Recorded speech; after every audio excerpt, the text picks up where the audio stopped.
Buenas noches, distinguidos amigos y hermanos que sintonizan el programa Comunicando el Evangelio. Estamos una vez más aquí, después de un mes que ha pasado rápido. Siempre una vez menos corresponde. Hay otros hermanos que están compartiendo la fe y un tema tan importante como el que tiene que ver con el Espíritu Santo, la tercera persona de la Trinidad, Dios Padre, Dios Hijo y Espíritu Santo. Y está siempre nuestros hermanos panelistas que, y accidentados los dos, ¿verdad? Yo posoperado, mi hermano Mauricio recién intervenido también, una manito ahí, un accidente, y mi hermano Archibaldo también, ayer operado también de la orejita. Así que estamos medio averiados, como dicen los vecinos argentinos por allá. Hermano Mauricio, un saludo, por favor.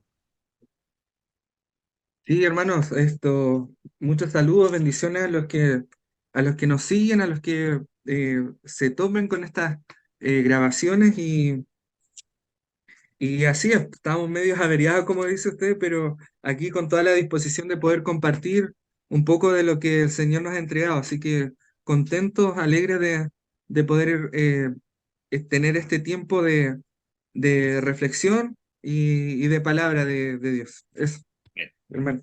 días de lluvia, friosos, pero bueno, estamos calurositos por lo menos en la casa, que afectaba salud, pero aquí estamos. Hermano Archibaldo, ayer fue intervenido, anteayer, y ya de regreso con nosotros. Así que rápido el proceso ahí de mejoría también, el proceso complejo sin duda.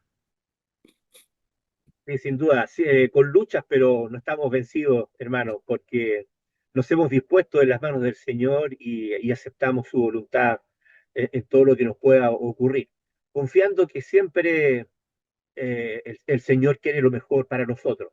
Y sin duda tendremos pruebas, dificultades y luchas, pero no estamos solos, hermano. Y eso Yes. nos da paz, nos da tranquilidad y confianza, ¿ya? Y fortaleza para soportar las pruebas. Y estas cumplen un propósito, ¿cierto? Ir probando nuestra fe. Así que después de las batallas, ¿no es cierto? Que las gana el Señor, nuestra fe se ve fortalecida. Y contento de poder estar una vez más junto a ustedes y en especial con Mauricio, ¿verdad? Nuestro hermano más joven, preparándose para que vayan después de ello asumiendo cada vez mayor eh, Protagonismo. protagonismo, ¿no es cierto?, por una cosa natural, digamos, de la vida. Así que contentos, hermanos, agradecidos del Señor por permitirnos usar también este medio, ya que puede ser de bendición para aquellos que vean el programa, como ya es para nosotros el poder estar acá junto a ustedes. Así que no estamos solo los tres, está, ¿no es cierto?, el Señor junto a nosotros, Yes. en el sentir de que somos parte de la iglesia, donde hay dos o más congregados en su nombre, ahí está el Señor. Así que esperamos y confiamos, ¿cierto?, que Él sí esté guiando este programa. Amén. Amén. Bueno, lentamente retirándonos los cuarteles de invierno, ¿verdad? Que se note poco al Bueno, descanso. Si es que se puede descansar, ¿verdad? Porque siempre vamos a estar las cosas del Señor de otra acá forma. mi Así que nieta quiere bendiciones. saludarlos también. Hermano, mi Así. bisnieta quiere saludarnos hace Ah, rato. amén, ya pues. Está por Hola, ahí. Saludos. Bendiciones, un besito a la saluda. pequeña.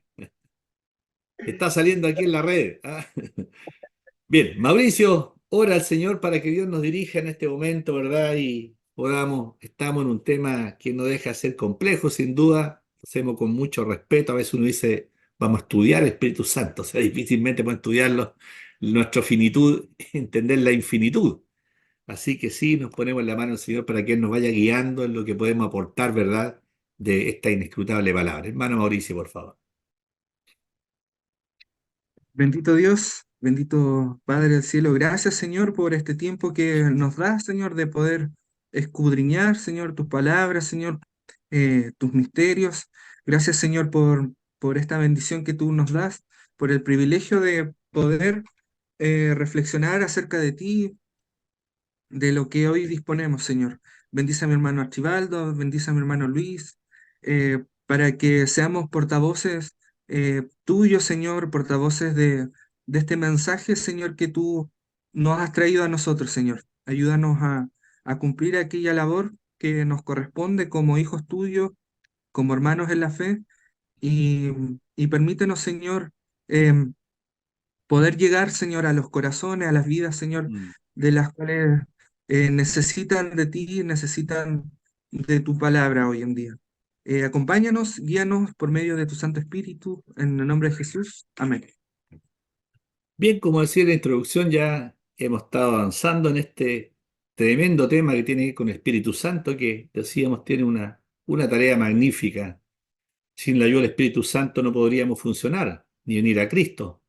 Es Cristo el que viene a nosotros, no nosotros a Él. Y es el Espíritu Santo el que toca nuestro corazón. Dice que convence al mundo de pecado, justicia o juicio. Sin su magisterio nosotros no podríamos ni siquiera pensar en Dios.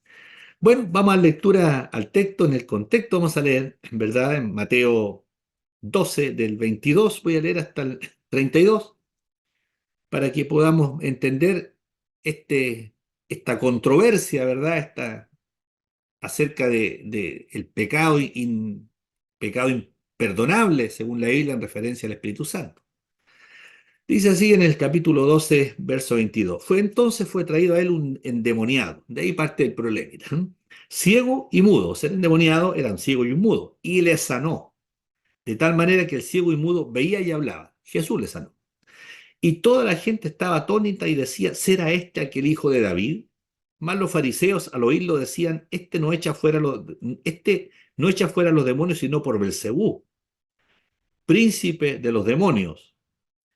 Sabiendo Jesús los pensamientos de ellos, les dijo, todo reino dividido contra sí mismo es asolado, y toda ciudad o casa dividida contra sí misma no permanecerá. Y vi Satanás echa fuera a Satanás, y si Satanás echa fuera a Satanás, contra sí mismo está dividido. ¿Cómo pues permanecerá su reino? Y si yo echo fuera a los demonios por Belcebú, ¿por quién los echan vuestros hijos? Por tanto, ellos serán vuestros jueces.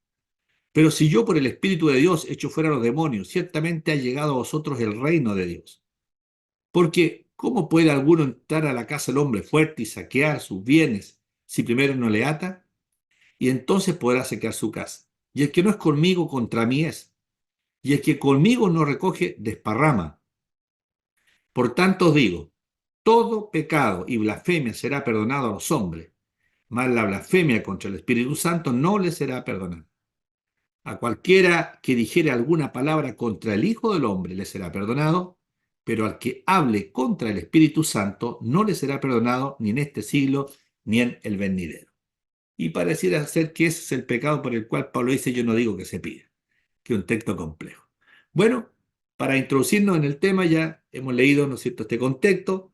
Recordemos que Jesús se había apartado, ¿no es cierto?, de la gente de ahí del lugar, junto al lago de Galilea, y le siguió mucha gente, y sanaba a los hombres, a todos, y le encargaba rigurosamente que no lo descubriesen.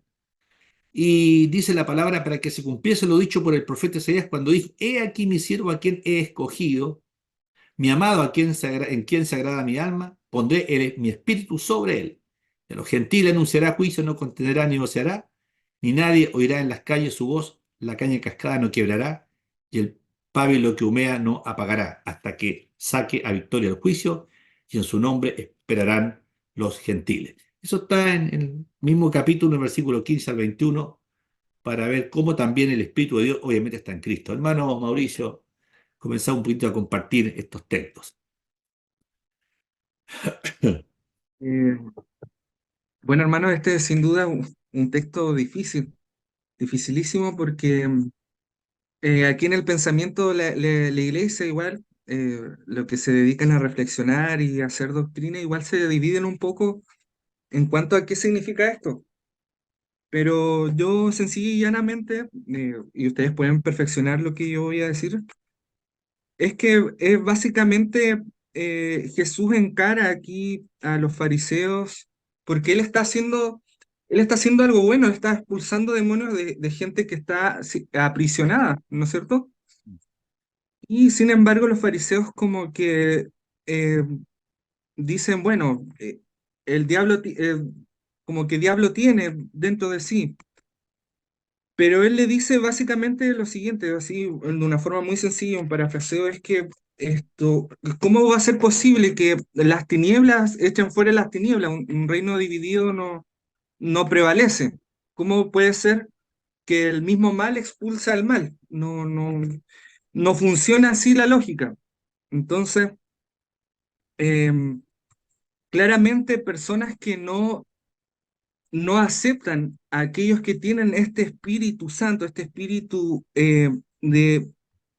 por decirlo así, un espíritu de bondad que ayuda a las personas, en este caso a las personas endemoniadas, no pueden obtener el perdón porque no aceptan ni para ellos mismos el bien. No sé si me explico. Es complejo, pero espero que me pueda explicar un poco. Es lo que por lo menos yo he podido ir entendiendo. Eh, una persona que no logra vislumbrar o no logra discernir entre lo bueno y lo malo, entre lo que es santo y lo que es profano, eh, y acusa o encubre lo que es santo como algo profano, finalmente no va a poder, nunca va a poder digamos, nunca va a poder llegar a lo que Dios quiere para cada uno de nosotros, que es el bien, es ese Espíritu Santo que tenía Jesús, con el cual el poder que tenía para expulsar a los demonios. Si alguien no cree en eso, difícilmente eh, el perdón puede llegar a su vida. Es por eso que vemos muchos casos y vemos muchos testimonios de personas que han endurecido tanto su corazón que pueden haber al frente suyo la bondad de Dios, la bondad en acción, y no reconocerlo, finalmente no, no puede llegar a ellos aquel bien que Dios da finalmente gratuitamente, como dio a su Hijo gratuitamente por nosotros. Sí, es, Yo por lo menos lo traduzco un poco así, y eso básicamente. La verdad que es complejo, el tema es sí. complejo Mm. también se interpreta de varias maneras. Gracias, hermano Mauricio. Sí, compartimos que no es un tema fácil de poder tocarlo. Hay otros temas en la Biblia que uno como que lo entiende más, pero obviamente cuando uno hace un exégesis cuesta definir también por la naturaleza y la complejidad del texto. Hermano Archibaldo, si pudiéramos ver los primeros tres versos 22 a 25, donde nos habla de este endemoniado que no solamente estaba endemoniado, ¿verdad? Sino que también era ciego y mudo.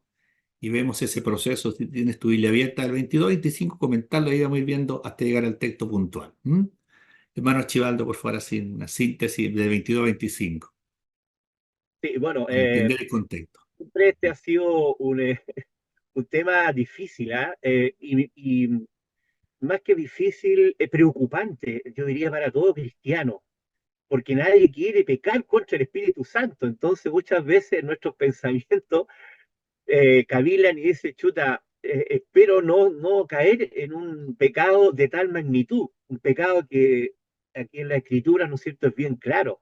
Dice que se puede perdonar cualquier ofensa, incluso al propio Hijo de Dios, ¿verdad? Pero este pecado no será perdonado ni aquí ni en el otro siglo. ¿Cómo parte esto? Esto parte, esta controversia parte porque Jesús se enfrenta a un hombre que era ciego, Mm, mudo y probablemente sordo, porque para ser mudo la mudez viene por la sordera. Entonces era un caso difícil. ¿Cómo comunicarse con alguien que no veía, que no hablaba, que no escuchaba? Y todo eso era por el accionar de un demonio. Según la Escritura, ¿no es cierto? Y en el Nuevo Testamento, no era la primera vez que Jesús echaba fuera demonios. Entonces, la gente, al ver este accionar de Jesús y que efectivamente lo sana a pesar, ¿no es cierto?, de estas limitaciones, era un caso muy difícil, por lo que ya decía, ¿no es cierto? Muy difícil de comunicarse, que él escuchara porque era sordo, ¿verdad? Por eso no hablaba. Y era ciego. Entonces, la conexión con el medio era muy difícil. Era un caso emblemático y este es el caso clásico. Ocurrió también estando en Perea y en Cafarnaún. Echó fuera a otros demonios, ¿ya? La gente se asombraba, pero en este caso particular fue mucho más. Y eso fue lo que encendió, ¿verdad?, esta controversia, porque la gente, bueno, como siempre estaba dividido. Había gente que pensaba, ¿no es cierto?, malamente de Jesús, ¿ya? Y había gente, mayoritariamente, que al ver, ¿no es cierto?, los milagros, las obras, ¿no es cierto?, y la enseñanza de Jesús, estaban reconociendo en él el Mesías, ¿verdad? Y eso obviamente hace que los fariseos reaccionen en forma muy eh, violenta, o si no violenta, en franca oposición, acusando a Cristo de estar ejerciendo un poder, obviamente que no era divino, ¿cierto? Eso es un poco lo que resume estos primeros, el escenario, ante qué se estaba enfrentando Jesús, ante un caso muy difícil, un endemoniado, ¿verdad? Y al sanarle, la gente dividida, mayoritariamente apoyaba a Jesús y estaba reconociendo en Jesús, ¿no es cierto?, que era un enviado de Dios y por lo tanto el Mesías prometido. Y eso alertó, ¿no es cierto?, y enojó mucho a los fariseos y lanzan esta acusación en contra de Jesús, amado hermano. Llama la atención, hermanos, dos cositas aquí. Bueno, ya vemos la condición del hombre que estaba bien complicado. Nosotros estábamos hablando recién un poquitito de lo complicado que hemos estado por razones de salud, los que estamos aquí de una otra forma, ¿m? Los viejitos y los jovencitos. Pero aquí este hombre estaba muy complicado porque era un endemoniado. O sea, no podemos decir otra cosa, ¿verdad? Porque el diablo existe, no es el que nos pinta muchas veces la historia, ¿no es cierto? La dramaturga ahí con de rojito, unos cachitos, una colita y un estridente, ¿no? Es espíritu, sí, es el espíritu del mal, que ejerce también un poder, limitado, pero lo ejerce. Y este hombre estaba endemoniado, había una posesión ahí sin duda. Y como bien dice la palabra, ustedes recuerdan, era ciego y era mudo también. Y llama la atención, me llama a mí la atención, ver cómo primero la gente dice que se asombra al verlo y reconocen a Jesús como el hijo de David. Se están reconociendo ahí su naturaleza humana. Vemos la naturaleza divina de Cristo, ¿verdad? Y la naturaleza humana. Y tomando un poquitito, Mauricio, esto también, ¿cómo podíamos hablar un poco de los fariseos? Porque los fariseos no eran ignorantes, pues, ¿no? Tenían conocimiento de la Torá, del Antiguo Testamento, ¿verdad? Ellos eran doctores en la ley, tenían conocimiento de las profecías, toda la escatología futura, sabían que iba a venir un Mesías, el Mesías, obviamente no lo reconocieron, ¿verdad? Y cómo ellos, yo veo en ellos ahí ignorancia por una parte, ¿verdad? Desconocimiento, a pesar de que tienen, cómo puede nubilarse tanto la persona ante esta ignorancia, la incredulidad, y en atribuirle, ¿verdad?, al diablo una obra que era de bien. Por ahí va un poquito esto del pecado, aunque me estoy adelantando, porque en el fondo ese gran pecado, o sea, atribuir a las obras de Dios, atribuírselas al diablo, ¿eh? Entonces, si pudiéramos tener un poquitito en esto de esto, los fariseos, la conducta, que bueno, no debería tampoco extrañarnos, porque si nosotros lo llevamos a nuestro contexto, gran parte de los problemas también no estamos hablando del mundo, que ya sabemos en qué condición está el mundo sin Cristo, pero hablemos de los que supuestamente conocemos, ¿no es cierto?, al Señor por su misericordia, o Él nos conoce a nosotros, claro, le conocemos solo una parcialidad, con limitación, pero ¿cómo es posible, cómo la religiosidad, ¿no es cierto?, nos enmarca tanto que no nos deja ver lo correcto, lo bueno, lo santo, lo que es verdadero, hermano Mauricio? Y eso atropella nuestra razón, atropella el espíritu, y obviamente va contra la voluntad de Dios. No reconocer, ¿no es cierto?, algo tan relevante como es el actuar en bien de un hombre que está obviamente posesionado.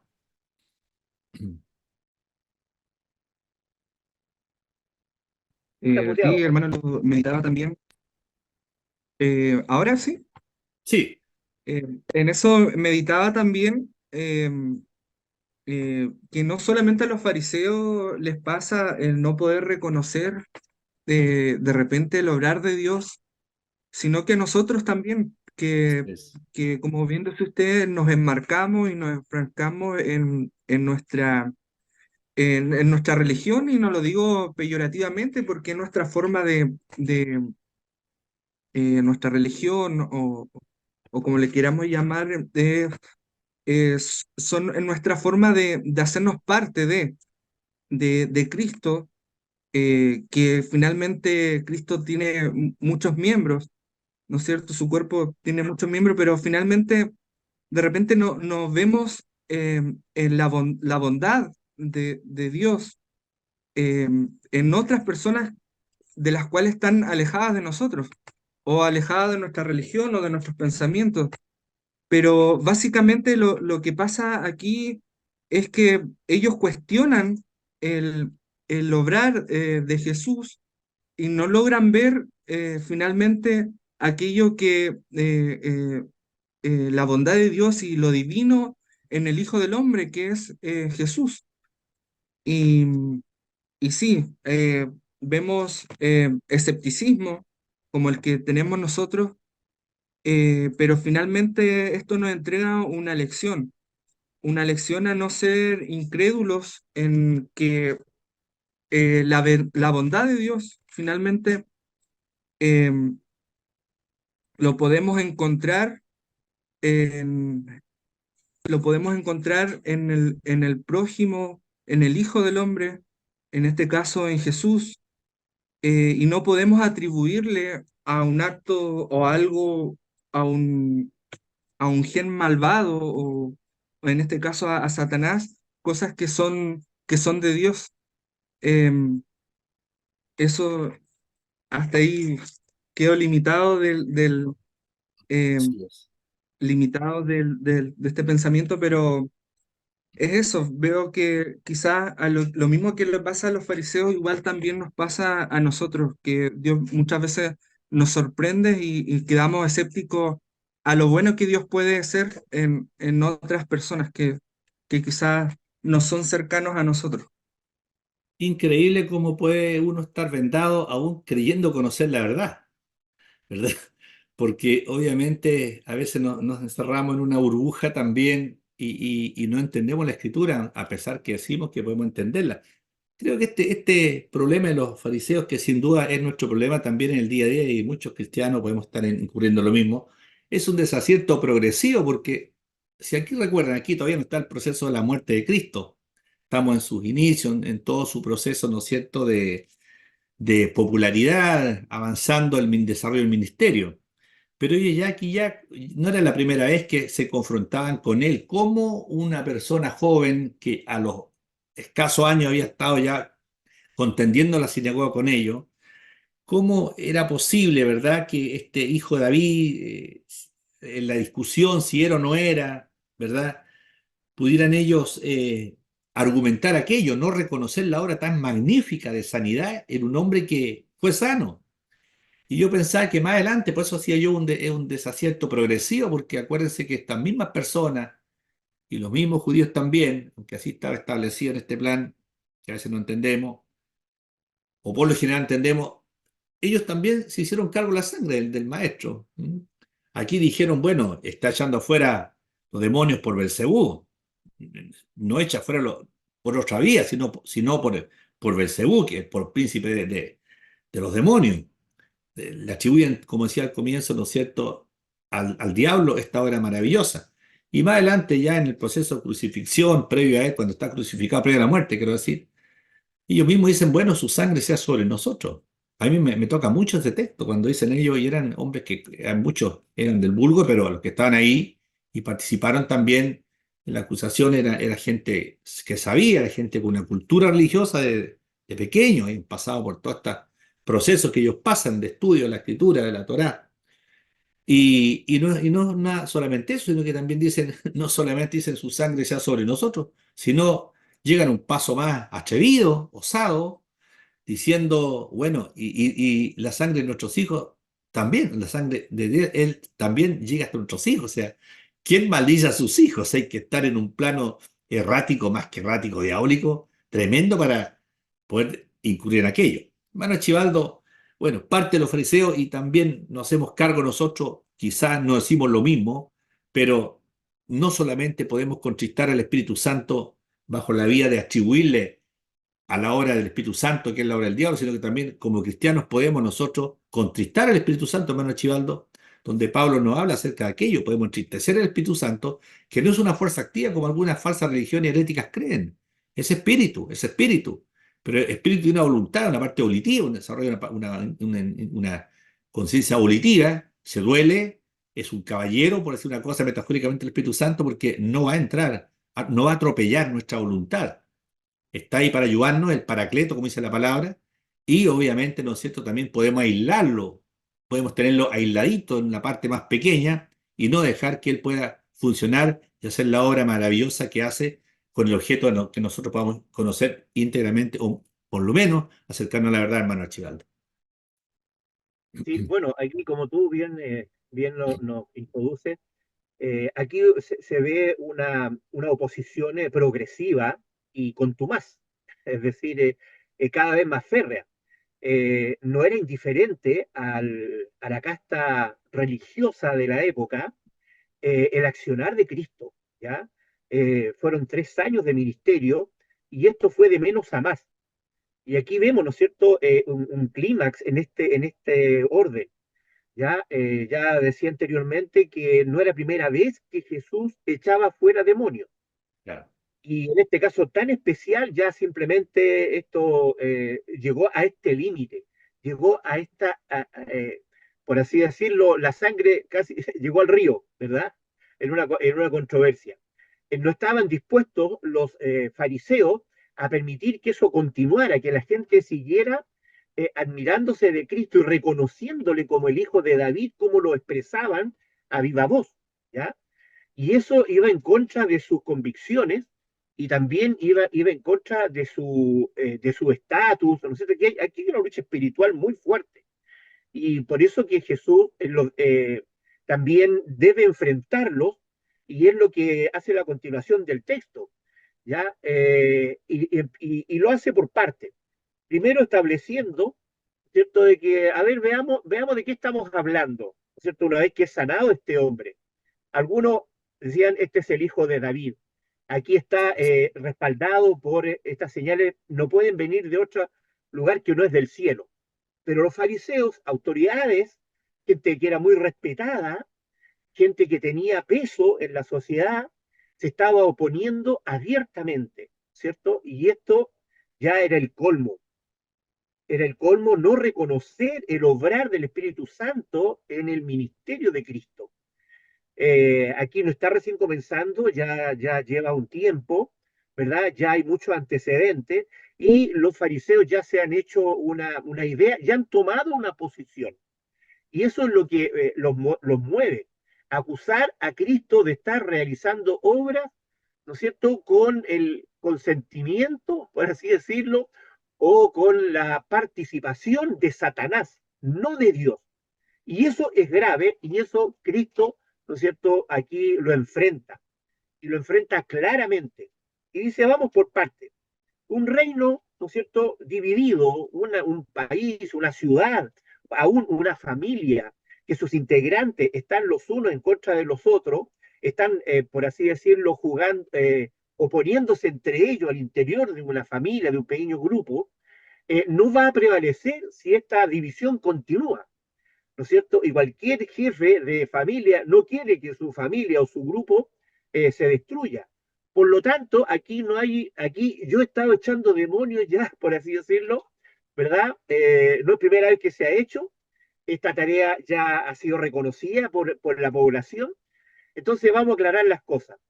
Ya aquí el reino de Satanás está siendo atacado, ¿verdad? Está siendo atado y hay que desenmascarar también a los fariseos. ¿Qué es lo que hace Cristo, no solamente en ocasión de este milagro, sino que en muchas otras actuaciones? Y le dice algo que apela a la lógica en primer lugar. Mire, si un reino dividido contra sí mismo no va a perdurar. Yes. Entonces aquí no es que Satanás me esté dando permiso a mí para que yo impresione a la gente, ¿no es cierto? No, aquí la cosa es diferente. ¿Ya? Aquí está ante el Hijo de Dios que está echando fuera demonios, ¿verdad? Entonces, primer tema, aquí no es como ustedes dicen, aquí no hay participación, yo no soy amigo de Satanás, yo estoy echando fuera a los demonios de Satanás. me estoy enfrentando a Satanás. Entonces, primer argumento, ¿no es cierto? Eh, y por lo tanto, no vamos a confundir. Lo que pasa es que habían exorcistas que sí confundían a la gente y hay muchos que no tenían ningún poder, no eran efectivos, y los mismos fariseos reconocían que si alguien era capaz de echar fuera demonios, era porque realmente necesitaba el concurso de Dios para poder echar demonios, ¿ya? Entonces, apelando a lo más básico, aquí el Satanás no iba a estar jugando contra sí mismo para impresionar, ¿no es cierto? Porque eso fue la acusación, de que Jesús era amigo de Satanás y que por su amistad con Satanás, él le permitía echar fuera como para impresionar a la gente, engañar y confundir. Y Cristo no hace eso, no engaña ni confunde. Así que, es más, aclara las cosas a este nivel de la discusión. Después viene la otra parte, ¿no es cierto? Porque los propios judíos reconocían de que echar demonios fuera no se podía hacer de otra manera. Y, y por eso que habla de que sus hijos, ¿cómo explican ellos que sus hijos o sus discípulos podían echar demonios? ¿Ya? Y si lo hacían por el poder de Dios. ¿Y por qué no reconocían en Cristo el mismo, usar el mismo argumento? Aquí claramente se veía que había una animadversión especial sobre Jesús para desprestigiarlo en lugar de reconocer lo que realmente estaba haciendo Cristo en ese momento. ¿Ya? Eso, hermano Luis. Gracias, hermano. Fíjese que me llama la atención, bueno, este texto está hablando, ¿verdad? Él hace una fundamentación y tú dijiste algo claro, lógico, ¿no es cierto? Lógica, racional, le da a entender que un reino no puede dividirse por sí mismo, ¿verdad? Si no hay un enemigo que quiera destruirlo, difícilmente una persona, dueña de una casa, puede autodestruirse. Eso es entendible, la fundamentación de Cristo. Y maravilloso, hermano Mauricio, también, porque si uno ve el 28, él está ya argumentando la naturaleza del milagro y la proveniencia de él. Mire, dice, pero si yo por el Espíritu de Dios, por eso yo quise leer anteriormente del versículo 15 al 21 la profecía de Isaías, a propósito, si yo por el Espíritu de Dios termina razonando, echo fuera los demonios, ¿verdad? Echo fuera los demonios, ciertamente llegado a vosotros el reino de Dios. O sea, qué palabra, es como cuando dijo, abre los rollos, ¿verdad? Y él dice, ha llegado, se ha cumplido hoy la palabra de Dios. Aquí está, y lee la mitad, ¿no es cierto? La mitad de esa expresión, cuando da a conocer en la sinagoga su procedencia, el Espíritu de Dios está sobre mí. Entonces, si vemos una obra de esa tan sobrenaturalidad, vemos la muestra del milagro, lo que estamos viendo entonces es el reino de Dios. O sea, se visibiliza el reino de Dios que comienza cuando Cristo viene. Por eso me gusta tanto ese texto cuando dice, cuando grita ahí Juan el Bautista, dice, ahí está, aquí está el reino, aquí está el reino de Dios. He aquí el Cordero de Dios que quita el pecado del mundo. El reino de Dios se ha acercado al reino de Dios. Y claro, ya está el reino de Dios, ¿cierto? Aquí ya comienza el reino a gestarse, el reino de Dios en el corazón de quienes son sus hijos. Entonces, hermano Mauricio, esta parte interesante donde ciertamente dice, bueno, si yo he hecho esto y el Espíritu de Dios está en mí, podríamos decir, recordar, y tiene complacencia en mí, como dijo cuando se bautizó, entonces que el reino de Dios se ha acercado. Claro, así es, hermano Luis. Sí, hay como un cierto tipo de, como podría llamarse un cierto tipo de ironía, porque dice, pero si yo, sin embargo, si yo expulso a los demonios por el Espíritu de Dios, o sea, así como dudando, así medio irónico, entonces el reino de Dios ha llegado y está entre ustedes. Pues ¿quién tiene, yo tengo otra versión, dice, pues ¿quién tiene suficiente poder para entrar en la casa de un hombre fuerte como Satanás y sacar sus bienes? Solo alguien aún más fuerte, alguien que pudiera atarlo y después saquear su casa. O sea, lo que Jesús nos está diciendo, que, que claro, sin embargo, soy yo, o sea, yo que tengo este poder, porque al ver un poder tan fuerte de dejar un hombre, como se hablaba al principio, así como estaba, como lo tenía atado, si yo tengo este poder para sobre un poder mucho más grande, entonces ese quiere decir que soy yo. O sea, Jesús dice, soy yo entonces, el que expuso los demonios por el poder del Espíritu de Dios. Em, eh, el reino de Dios, dice, ha llegado entre ustedes. Y es fuerte esa exclamación, bien se decía, porque eh, lo estaban viendo cómo Dios eh, estaba en la historia, entrando en la historia a través de Jesús, a través de la naturaleza de Jesús, humana y divina, y sin embargo, aquellos que tenían la verdad, ¿no es cierto? Aquellos que tenían esta palabra, las escrituras, la Torá, eh, no lo podían reconocer. Todo eso finalmente tenía un propósito, pero no lo podían reconocer en él. Sin embargo, eh, se estaba efectuando el reino de Dios, estaba llegando el reino de Dios a través de sanidades, a través de la liberación del hombre de estos espíritus, de estos demonios, y él sin duda tenía el poder suficiente para este poder tan grande como lo tenía también Satanás, el diablo, para las personas que oprimía en ese tiempo. Y, y eso, hermano Luis, sin duda vemos cómo Jesús va argumentando y argumenta que Él es el, el que expulsa demonios no por Belcebú, sino por el mismo Espíritu de Dios. Me gustó mucho ese texto, bueno, toda la palabra es tan maravillosa, pero ¿cómo vemos nosotros aquí, podemos ver esa singularidad de Cristo? Cuando nosotros llegamos al Evangelio en nuestros tiempos se nos hablaba de la singularidad de Cristo, que era subyugante, ¿m? Que no era el hombre común, no era el tipo común, se viste de carne, se pone un ropaje de carne para mostrarse el Dios eterno, invisible, omnipotente, omnisciente, se hace visible a través de la persona de Cristo que se humaniza, a diferencia de que Él es santo, santo, santo, y cómo esa personalidad tan subyugante puede decir las cosas que dijo.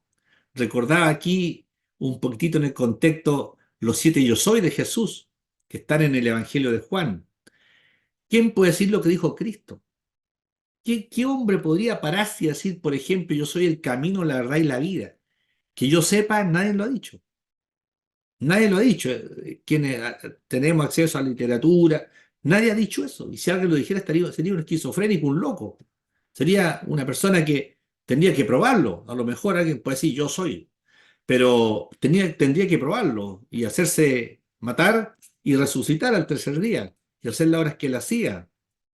Él cuando dice, yo soy el pan de vida, yo soy la luz del mundo, yo soy la puerta de las ovejas, no una alternativa, es la puerta, es el pan de vida. Yo soy el buen pastor, la resurrección y la vida. No tememos a la muerte, respetamos la muerte, pero el yo soy que se ha presentado en el reino de Dios, la vid verdadera, ¿cierto? El camino, la verdad y la vida. O sea, soy la luz, dijo, ¿verdad?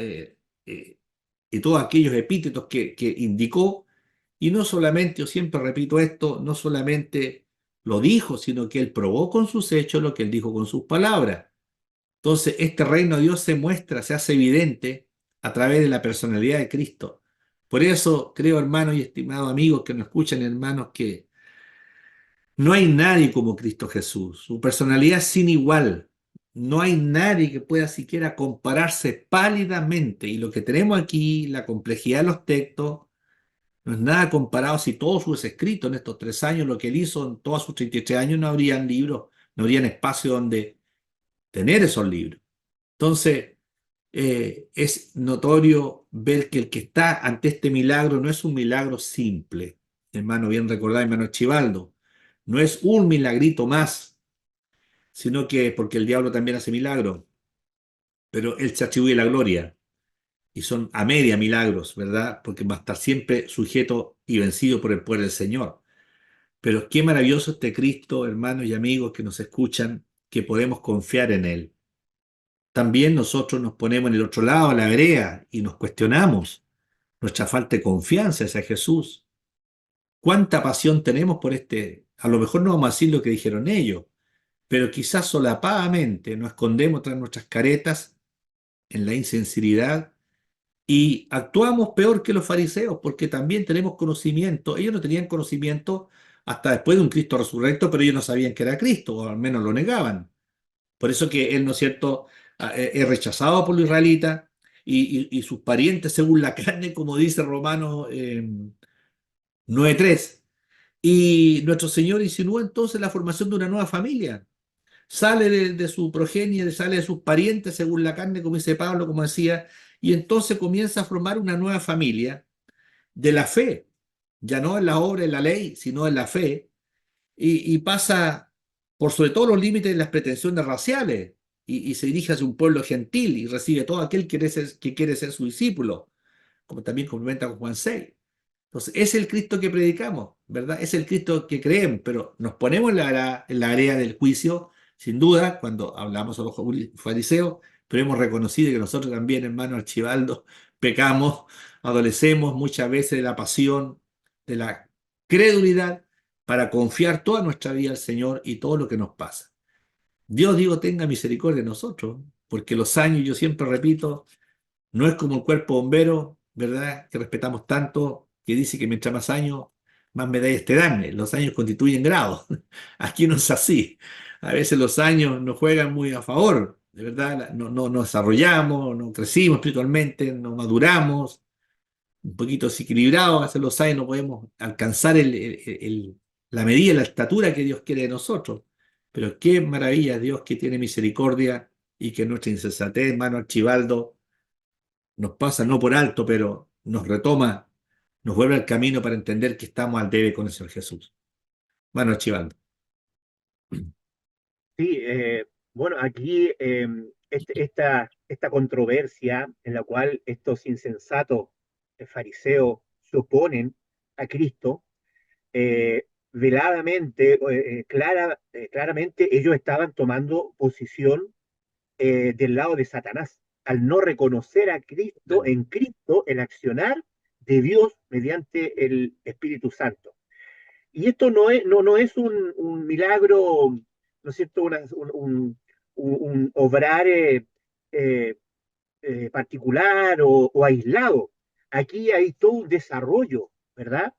Entonces vemos cómo Jesús está deshaciendo las obras de Satanás y los fariseos, ¿no es cierto?, contumazmente o en forma cada vez más fuerte, se oponiendo a Cristo. Y como en alguna parte del texto también dice ahí, el que no está conmigo, contra mí está.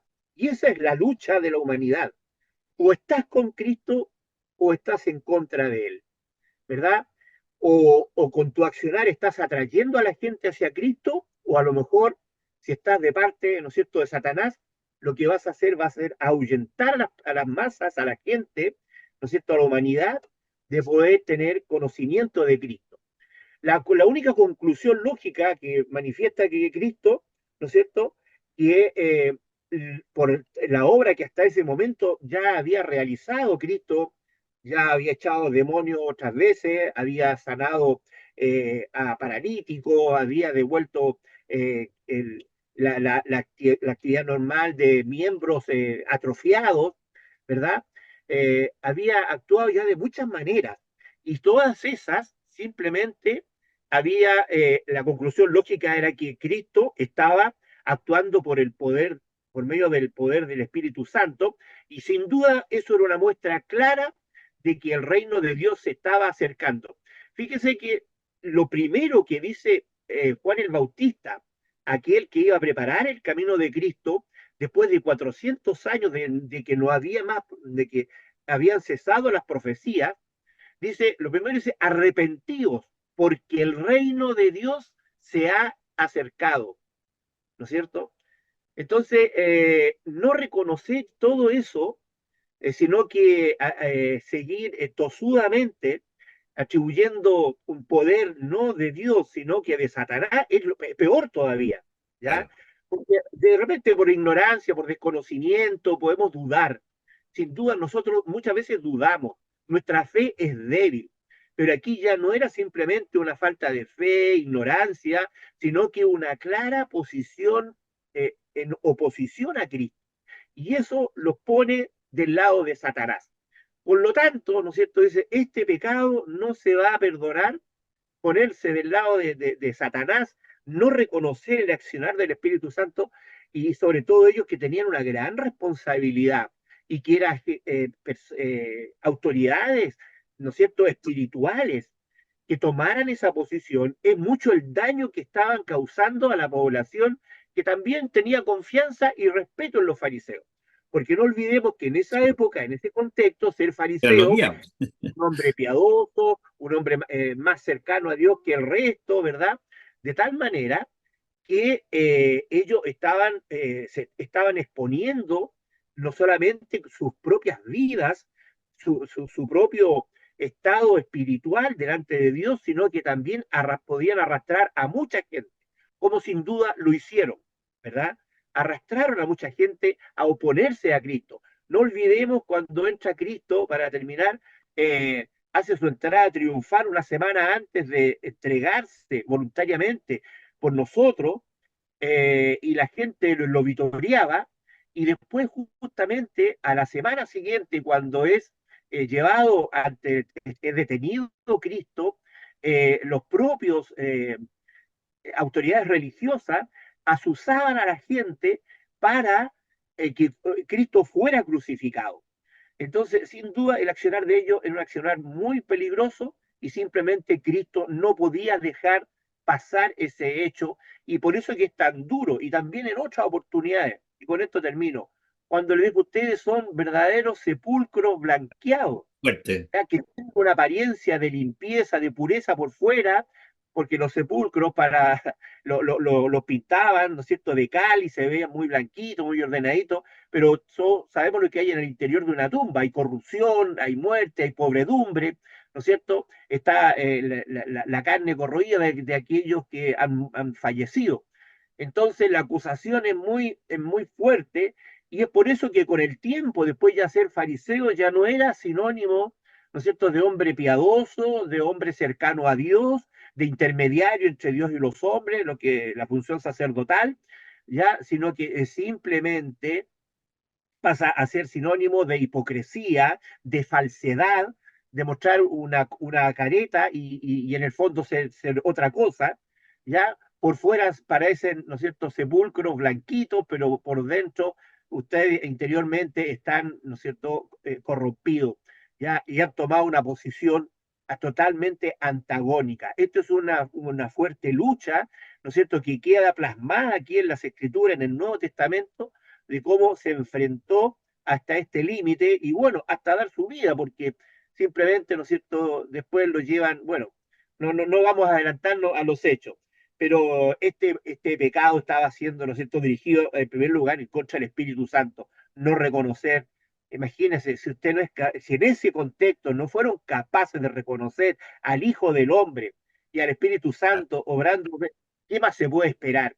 Entonces, con razón dice, bueno, este pecado es imperdonable, ¿ya? Porque si usted peca delante del Dios eterno, y en esta vida no es capaz de reconocer el accionar del Espíritu Santo en la vida de las personas, como decía mi hermano Mauricio, vemos las obras de bondad de la gente, y si no somos capaces de reconocer el accionar del Espíritu Santo en el prójimo, cuánto más aquellos que tenían al propio Hijo de Dios delante de sus ojos no fueron capaces de reconocerlo, y en la conclusión final esta gente simplemente este pecado de persistir, de no arrepentirse ellos y echar pie atrás, cosas que no lo hicieron, incluso comprometen hasta su descendencia y sus generaciones, como tú lo mencionabas, que la sangre de él caiga sobre nosotros y nuestros hijos. Mire, qué blasfemia más grande, hermano.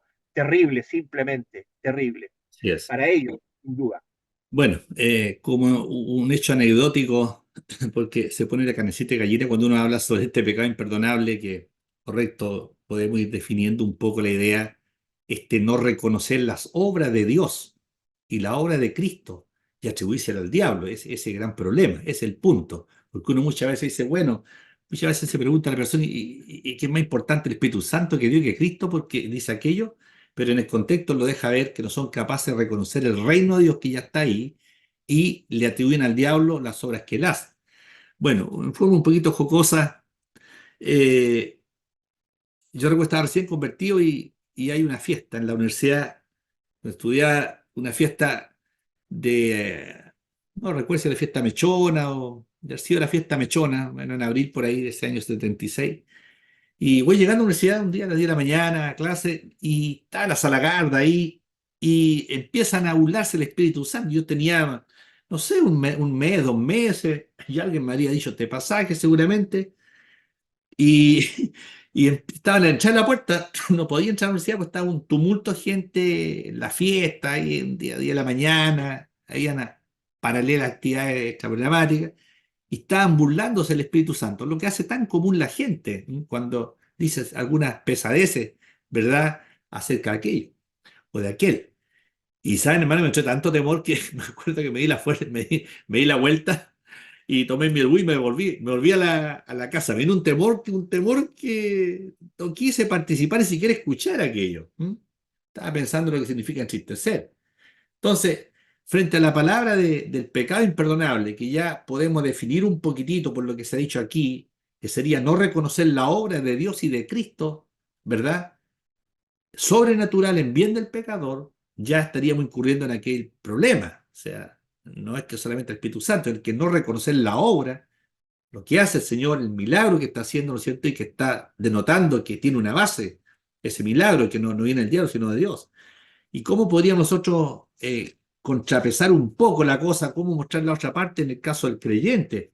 Fíjense que en Efesios, cada recién, nos habla también, no de esto del pecado imperdonable, pero también nos habla de entristecer al Espíritu Santo. Porque uno, si pudiéramos definir el término, ¿no es cierto?, de esto de entristecer al Espíritu Santo, bueno, entristecer obviamente tiene la palabra tristeza, una aflicción, podríamos decir una pesadumbre, no solo el cuerpo, sino de la mente, el alma, una melancolía, un dolor que hay. Entonces, es lo que sufre el Espíritu Santo. No estamos hablando del pecado imperdonable, sino de la conducta del creyente como uno que es morada del Espíritu de Dios, que no vamos a ofenderle en cuanto al pecado imperdonable, pero sí nosotros podemos entristecerle. Y en Efesios, fíjese, 4:30 dice, y no contristéis el Espíritu Santo, Dios, con el cual fuisteis sellado para el día de la redención, la salvación total. Y aquí señala, porque acá en el libro que estábamos leyendo, en Mateo, nos habla del pecado imperdonable, que era atribuirle al diablo las obras que son netamente de Dios y no reconocer el reino de Dios, del que está ahí, el que es el dueño del reino de Dios. Y aquí en el caso del creyente que es morada del Espíritu Santo, que no se supone no va a incurrir en el pecado imperdonable, a menos que apostate, bueno, ¿cuáles son las acciones que pudieran nosotros ayudarnos a entristecer el Espíritu Santo? Y ahí les menciona. Mire, quítense vosotros, dice, ¿qué cosa? Toda amargura. Estoy leyendo Efesios 4, porque insisto, ahí está hablando de la conducta del creyente, ¿verdad? Como uno que es moral del Espíritu Santo y que entristece. ¿Qué cosas podría entristecer al Espíritu Santo? La amargura, amargura de amargo, la ira, la gritería, la maledicencia y toda malicia. Para empezar, lo que nos dice aquí Efesios, para empezar nomás. Podríamos decir son obras de la carne, como habla Gálatas y como habla también Colosenses, por ahí lo encontramos. Quítense vosotros toda amargura, o sea, la amargura también entristece, ¿no es cierto?, al Espíritu Santo. Por eso parte el versículo 30 del capítulo 4 diciendo, no contristéis, no lo hagan ponerse triste, no lo aflijan, no lo hagan apesadumbrarse, no lo hagan, ¿no es cierto?, tornarse melancólico en el buen sentido de la palabra, no el romántico. No contristen. Entonces, estas cositas son las que podrían contristarlo y alejarlo de nosotros, arrimarlo. Haz cuenta que yo estoy una pieza bien grandecita aquí, que lo arrime en una esquinita. Cuando yo estoy amargo, en el caso del creyente, tengo amargura. ¿Quién no tiene amargura muchas veces cuando las cosas no nos salen? Cuando somos dolidos por terceros, cuando nuestra esperanza no se concreta, no funca, como dicen algunos, ¿no es cierto? Nos tornamos amargos, pues. Amargura, y la amargura en alguna medida también es un pecado, porque estamos mirando la circunstancia y no al que está sobre la circunstancia y que no va a estar con nosotros. El enojo, ¿qué decir del enojo? Somos tan prontos para enojarnos, enfadarnos. A veces nos enojamos con los seres más queridos y no perdonamos. O sea, hay personas que nunca van a perdonar. Entonces uno se pregunta, ¿dónde está el Espíritu Santo ahí? ¿Qué concitado tiene que estar? Obviamente en una congregación, si vamos a la parte práctica, en el contexto, y tenemos enemistades que las hay, ¿verdad? Por mil cosas que suceden, por asuntos trinales, por asuntos de decisiones, de conducta, de forma de ser, de cada cual como somos. ¿Qué pasa si somos capaces de estar enojados constantemente, no sanar esas heridas? Hay gente que dice, yo perdono pero no olvido. Es parte de nuestra naturaleza. ¿M? Otros, ¿verdad? Rumen un poco el dolor de los años, del cual uno puede ser víctima en algún momento determinado. Así que sucede. El enojo consistamos en el Espíritu Santo. No estoy hablando del pecado que no tiene perdón. Entristecer al Espíritu Santo, que es la otra contraparte, digamos, delicada, ¿verdad? Y decía la amargura, el enojo, la ira también que va creciendo, ¿no es cierto? Va creciendo esto, la ira, esto, airado, echando, como iba Pablo, Saulo echando cartas, no sé, iba con cartas, iba con bufando, la ira está contenida, es como es un caballito que cuando corren así lo van frenando, ¿verdad? Para que no salte la valla. La gritería también que va acompañando esto, la maledicencia y toda malicia. Entonces, son también, ¿verdad, hermanito Mauricio? Que ya nos queda poquitito, unos 3 minutos, son elementos que contristan el Espíritu Santo. Y yo concluyo con esto para dejarle a mi hermano Mauricio recordar un poco la obra del Espíritu Santo, la importancia de él. Dice en el capítulo 14, verso 15, si me amáis, guardad mis mandamientos. O sea, no tendríamos que incurrir en ninguna cosa que he mencionado y no contristar al Espíritu Santo. Yo rogaré al Padre y os dará otro consolador, el Paracleto, para que esté con vosotros para siempre. O sea, no se va a separar. Podemos tenerlo arrimado, ¿verdad? El Espíritu de verdad, al cual el mundo no puede recibir si no hay un proceso previo, ¿no es cierto? Porque no le ve ni le conoce, pero vosotros le conocéis, porque mora con vosotros y estará en vosotros. Y mire cómo comienza a señalar lo que hace el Espíritu Santo, por eso el cuidado de lo último también que hacía entristecerlo. El 26, más el Consolador, el Espíritu Santo, a quien el Padre enviará en mi nombre, no estaba todavía en ese tiempo, ¿no es cierto? Está a puerta. Él os enseñará todas las cosas y os recordará todo lo que yo os he dicho. O sea, nos enseña, es el mejor profesor. Es el magisterio, ¿no es cierto?, de la sabiduría que nos enseña y nos va a recordar lo que yo os le he dicho, dice Cristo. La obra del Espíritu Santo, la misión del Espíritu Santo no es autovanagloriarse, sino su obra es hacer el pase para que el otro haga el gol. Es verdad, es hablar de enseñar acerca de Jesús, enseñar, conducir las almas, poner ese tintín en la conciencia, que en algunos parece que se cauteriza y quedan como muertos, no entienden o no entendemos, sentirnos pecador, ¿verdad?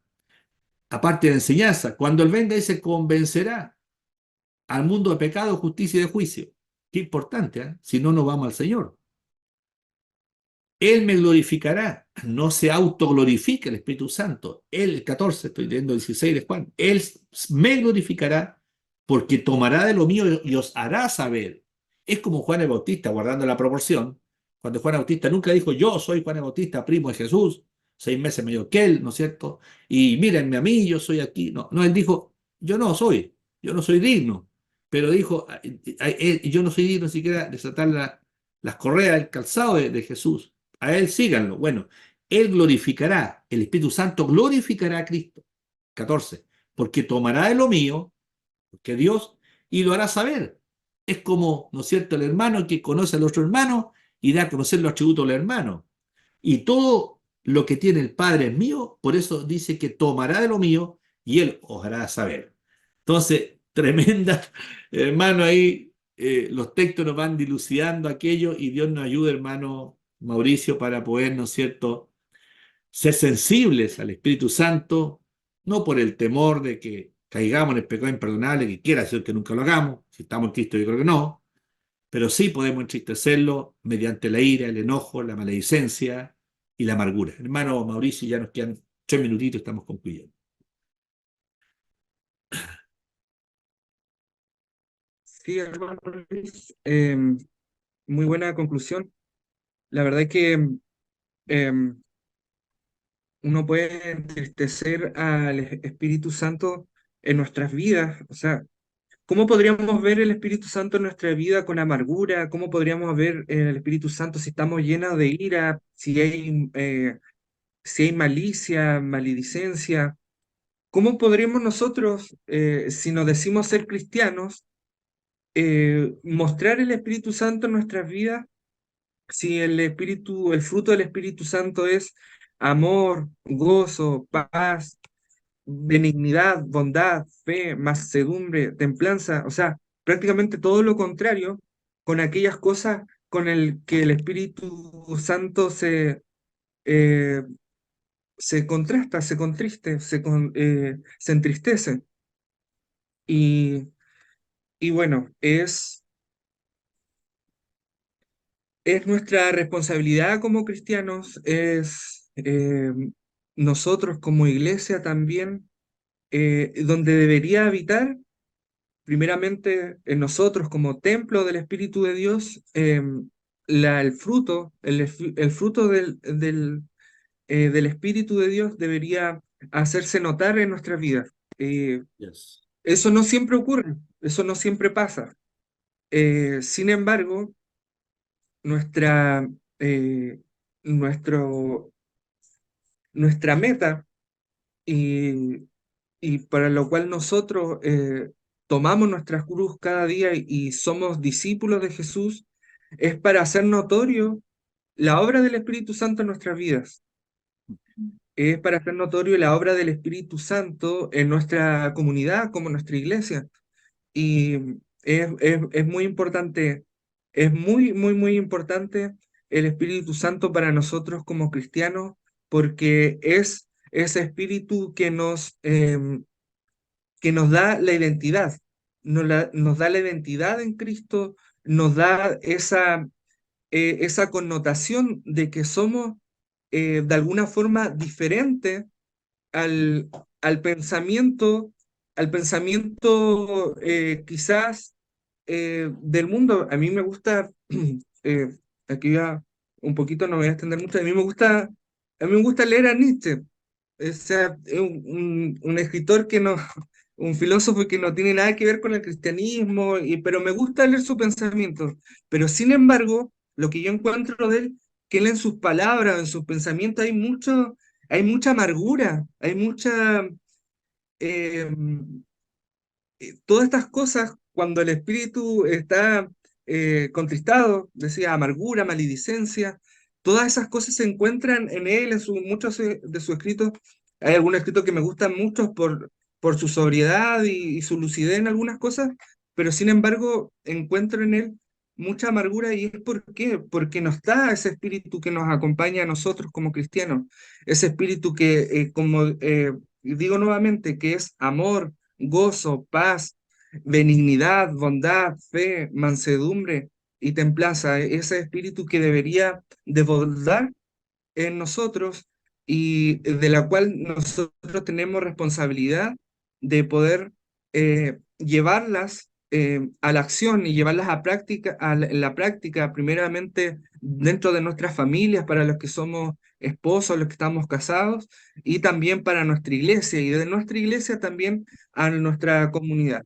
Y que el Señor nos ayude a, a, a levantar este estandarte como cristianos, este fruto sea visto y el Señor, quiera Dios, nos haga dar muchos frutos como cristianos, nos haga dar muchos frutos como hijos suyos en estos tiempos.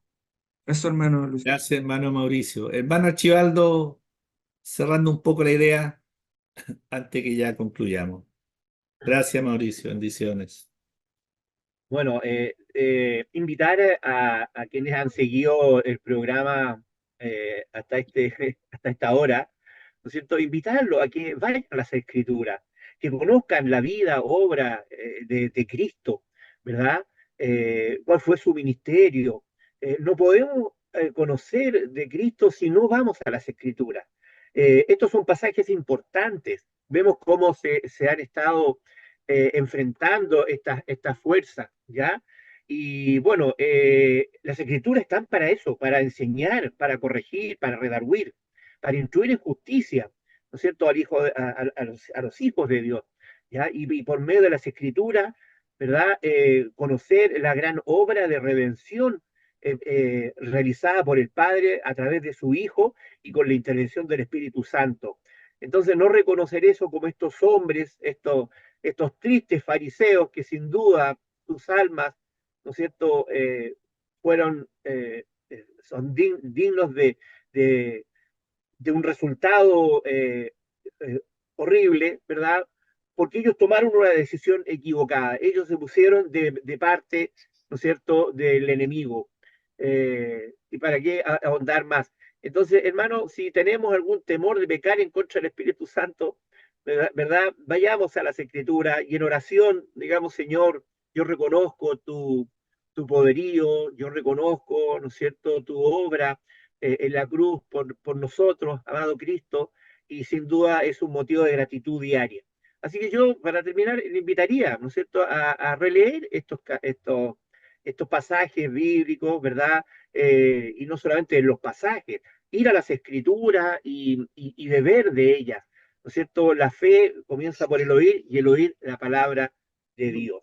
Así es que para terminar, decir acá que está con mi bisnieta, ¿ya? Y está muy contenta porque recibió un regalo, ¿ya? Ya. Una Biblia. Ahí está, ¿ves? Mire, mire, ahí está. Es la Biblia que tiene ella, así que está muy feliz, Ah, qué muy bien. contenta. Bendiciones. Ojalá Bendiciones, que la hermano. gente, ¿no es cierto?, pudiera recibir con esa misma alegría de niño, ¿verdad? Con esa inocencia de los niños, recibir la palabra de Dios para salvación y para vida eterna. Así que yo me despido y le doy gracias a Dios por eso. Y también Amén. aquí contento Amén. con Emma Luna. Amén. Bueno, mi hermano mostró la nietecita. Esperamos que dentro de pronto nuestro hermano Mauricio muestre una criaturita, ¿ah? Que ha lanzado el reto. Bendiciones, hermano. Bueno, Amén, la amén. mejor forma de evitar entonces el pecado imperdonable es mantener una actitud de humildad, una actitud de arrepentimiento, ¿no es cierto?, constante en nuestra relación con Dios, abiertos a la guía y la crianza del Espíritu Santo, dispuestos a reconocer nuestras faltas, nuestros pecados y evitar en cualquier forma blasfemar o entristecer al Espíritu Santo. Vamos a orar en la presencia del Señor. Padre, te alabamos por este tiempo que ha pasado rápido, Señor. Te damos gracias porque tú nos instruyes a través de tu palabra. Perdona nuestras limitaciones, Señor, que sin duda las vamos a tener siempre, porque tus caminos son insondables, Señor. Son insondables. Tú eres infinito, nosotros somos limitados, bendito Dios, en el conocimiento. Lo tendremos un día cuando estemos en tu presencia, Padre Santo. Perdona nuestras ofensas contra el Espíritu Santo. Perdona las veces que no le hemos creído a Cristo. Perdona cuando no hemos tenido la pasión por ti, bendito Dios. Hemos perdido ese primer amor. Cuando hemos entristecido al Espíritu Santo, angustiándonos, airándonos, enojándonos, maldiciendo y teniendo amargura que pareciera ser que nos afecta más que a nosotros mismos. Pero Señor, aún la amargura que pareciendo ser la más simple no lo es, aún así también estamos entristeciendo al Espíritu Santo. Bendice a nuestros amigos que han escuchado el programa para que este Espíritu Santo poderoso, que también es Dios, puedan tocar sus corazones y puedan venir tiempos de refrigerio a su vida y sean cautivados, Señor, por la presencia sin igual tuya. En el nombre de Jesús, Señor y Salvador. Amén y amén. Dios les bendiga y si así Dios lo quiere, nos estaremos juntando, ¿verdad?, con los otros hermanos la próxima semana. Bendiciones.